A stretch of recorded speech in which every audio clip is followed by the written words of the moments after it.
محاولة ريانية تصل إلى تريزيجيه.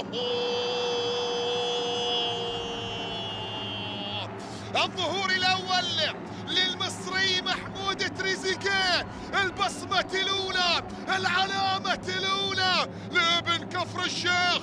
ويا ما قدم كفر الشيخ من العظماء في جميع المجالات في عالم كرة القدم، يقدم محمود تريزيجيه.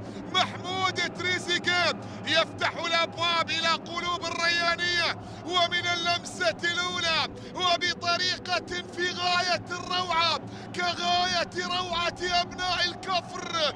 الشيخ محمود يسجل. لا لا لا لا لا لا لا لا لا لا لا لا لا لا لا لا لا لا، حلوة من تريزيجيه وبلمسة في غاية الروعة يصل إلى شباك شهاب الليثي ليفتتح المشوار الآن.